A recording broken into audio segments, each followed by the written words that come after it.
Hello friends, welcome back. आज था SBI PO prelims 2023 का दूसरा दिन। आज 4 शिफ्ट में पेपर हुआ।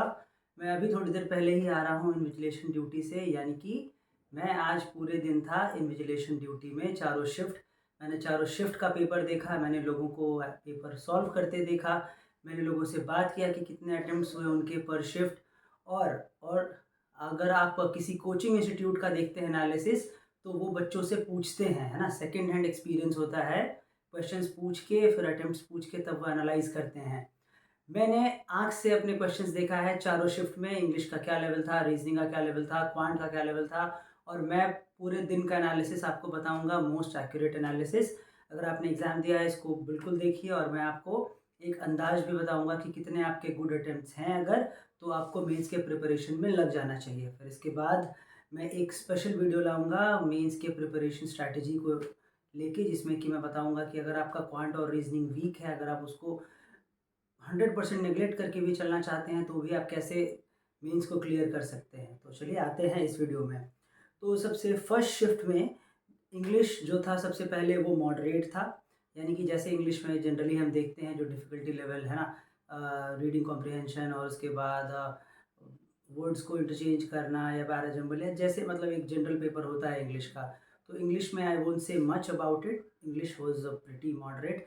अगर आपका इंग्लिश अच्छा है तो आपके 24 25 प्लस अटेम्प्ट हुए होंगे। अगर आपका डिसेंट है इंग्लिश, तब भी आपने 20 22 अटेम्प्ट इंग्लिश में कर लिया होगा। ठीक है, मैं ऐसा उम्मीद करता हूँ। और उसके बाद क्वांट, फर्स्ट शिफ्ट की मैं बात कर रहा हूँ अभी। क्वांट मुझे तो मॉडरेट लगा यार, क्योंकि सिंप्लीफिकेशन पूछा गया था, और रॉन्ग नंबर सीरीज़ थे उसमें, अरिथमेटिक।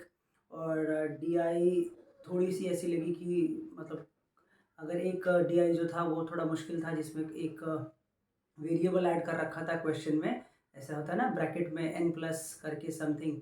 तो ये थोड़ा था, बट देन फिर भी मैं कहूँगा कि मॉडरेट ही लेवल का था। रीजनिंग वाज प्रिटी मॉडरेट, जैसा हम देखते हैं, 4 पज़ल और बाकी मिसलेनियस इसी पैटर्न पे था। और पज़ल में भी अगर आप ये देख पाते कि क्या आपको करना है पहले और कौन सा पज़ल आपका स्ट्रॉन्ग सूट है, तो आप कर पाते। मुझे सबसे ज़्यादा दुख इस बात से हुआ कि बहुत सारे बच्चे वहाँ क्लूलेस थे। कुछ बच्चों को पता नहीं था कि कैसे क्वेश्चन सिलेक्शन करना है, कौन सा क्वेश्चन पहले बनाना है। और क्लियरली पता लग रहा था कि उन्होंने मॉक टेस्ट बहुत कम दिया है।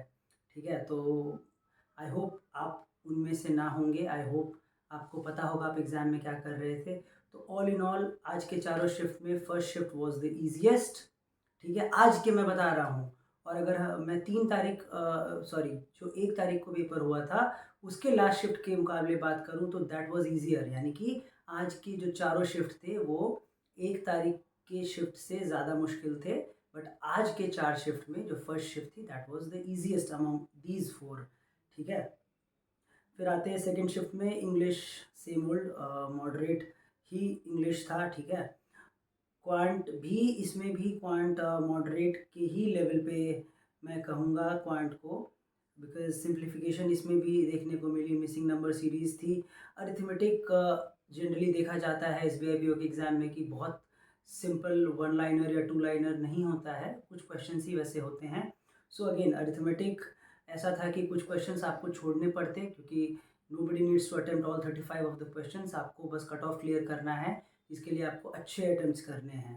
ठीक है, और जो डीआई थी इसमें, वो भी अगर आप डीआई देखेंगे तो एक डीआई बहुत टफ थी, जिसमें कि वेरिएबल्स बहुत ज़्यादा थे, तो वो करना मुश्किल था। बाकी अगर जनरली आप देखें तो आप सिंप्लीफिकेशन के 5 क्वेश्चन कर सकते थे, नंबर सीरीज़ के 5 कर सकते थे, और किसी किसी शिफ्ट में तो क्वाड्रेटिक इक्वेशन भी पूछी गई थी।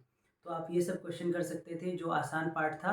और डीआई में आप चूज़ कर सकते थे आसान डीआई देख के, और उसके बाद अरिथमेटिक से भी अगर आपसे 2 4 क्वेश्चन बन पाते, तो you could have easily attempted 20 questions out of this. I hope you did. Third shift की बात करूँ, इंग्लिश अगेन मॉडरेट लेवल पे ही इंग्लिश था। पॉइंट में मैं बात करूँ तो क्वाड्रेटिक इक्वेशन पूछी गई थी इसमें। मिसिंग नंबर सीरीज़, जो कि रॉन्ग नंबर सीरीज़ से आसान मानी जाती है। लाइन ग्राफ इसमें एक था, जो आपको ग्राफ देख के लगता कि बहुत आसान है, डेटा तो हम इंटरप्रेट कर लेंगे, बट जो क्वेश्चंस उसमें पूछे गए थे, क्वेश्चंस लेंदी थे इसमें। तो आइड से कि अगेन चूज़ करना बहुत ज़रूरी हो जाता है। आप एक पार्ट देख के सोचेंगे कि अरे ये तो मैं तुरंत ही ग्राफ से सारा डेटा एक्सट्रैक्ट करके लिख लूँगा और जो क्वेश्चन है उसको बना लूँगा। but then questions were also tricky. So you needed to take care of this. मैं बात कर रहा हूँ थर्ड शिफ्ट की, ठीक है। और थोड़े कॉम्प्लिकेटेड क्वेश्चन मुझे इसमें लगे, तो क्वांट मैं कहूँगा कि मॉडरेट से थोड़ा ज़्यादा इसमें डिफ़िकल्ट था, डिफ़िकल्ट की ओर इसमें कह सकते हैं क्वांट को। अब बात करूँ रीजनिंग की, रीजनिंग काइंड ऑफ मॉडरेट ही थी, इनइक्वालिटी थे, आप आराम से 5 क्वेश्चन कर सकते थे।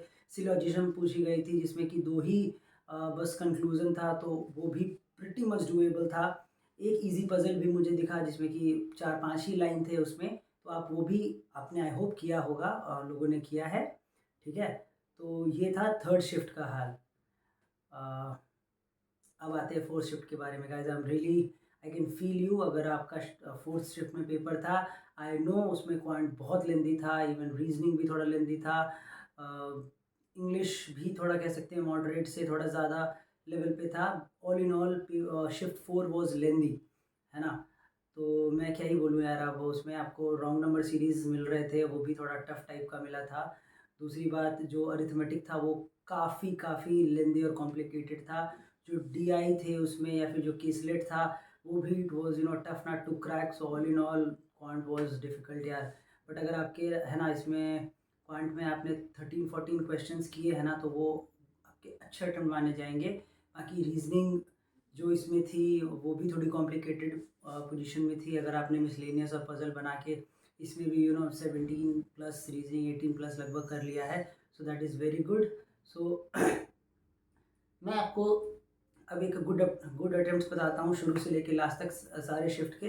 अगर आप शिफ्ट 1 में हैं, ठीक है, तो क्या होता है कि एक बात को याद रखिए, नॉर्मलाइजेशन इट किक्स इन। और नॉर्मलाइजेशन बाद में आपको ऐसा होता है कि जो ईजियर शिफ्ट है उसमें से मार्क्स कुछ ओवरऑल कम किए जाते हैं, और जो डिफ़िकल्ट शिफ्ट है उसमें जो बच्चों के मार्क्स हैं उसमें कुछ मार्क्स बढ़ाए जाते हैं, सो दैट ये जो डिफ़िकल्टी लेवल में डिफरेंस आई है अलग अलग शिफ्ट में, उसको ऑफसेट किया जाए और कोई भी डिसएडवांटेज पे ना रहे।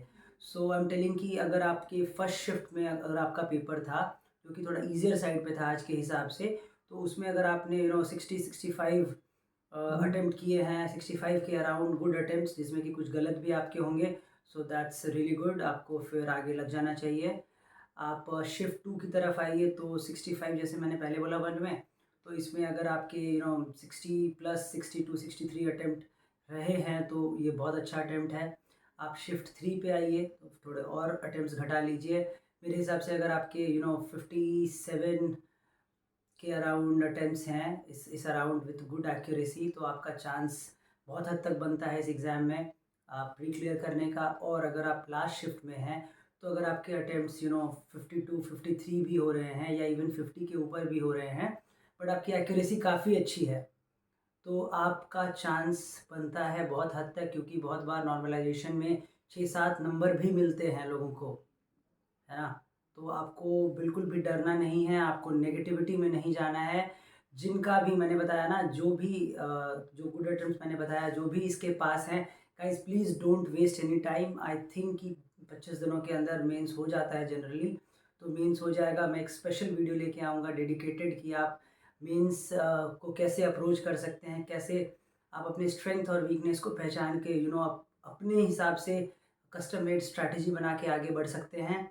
और अगर आपका क्वांट और रीजनिंग आपको मेंस लेवल से डर लगता है या वो आपकी वीकर साइड पे है, तो कैसे आप SBI PO मेंस में इंग्लिश जो कि 50 नंबर डिस्क्रिप्टिव, 40 नंबर ऑब्जेक्टिव, यानी कि टोटल 90 मार्क्स, और 40 मार्क्स की जो जनरल अवेयरनेस है, इस दोनों सेक्शन पे आप हेविली रिलाई करके मेरी तरह, जैसे मैंने किया था लास्ट ईयर और भी बहुत बच्चे करते हैं, आप वैसे करके SBI PO के मेंस को क्रैक कर सकते हैं।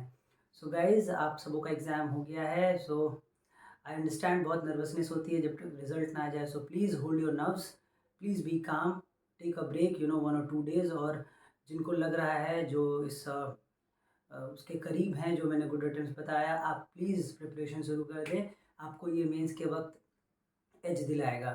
ओके, और मैंने BA बैंकर सीरीज़ एक लॉन्च की है, आपको प्लेलिस्ट की लिंक अभी दिख जाएगी आई बटन में, और मैं डिस्क्रिप्शन में भी डाल दूँगा। आप उसमें जाके देख सकते हैं जनरल अवेयरनेस में बैंकिंग, इकोनॉमी और फाइनेंस से रिलेटेड जो कॉन्सेप्ट्स हैं, जिससे क्वेश्चन पूछे जाते हैं इवन मेंस में और इंटरव्यू में भी, जिससे आपको बहुत हेल्प मिलेगी। मैं उसमें और भी वीडियोज़ अभी डालूँगा, वो पूरा आपका टोटली कवर हो जाएगा जितना भी कॉन्सेप्ट बेस्ड पार्ट है। तो गाइज़ ऑल द बेस्ट आप सबों को रिज़ल्ट के लिए, और जिनका एग्ज़ाम है आई थिंक 6 तारीख को मंडे को कुछ लोगों का एग्ज़ाम है, कहीं-कहीं पे ही एग्ज़ाम है। सो ऑल द बेस्ट आपको भी।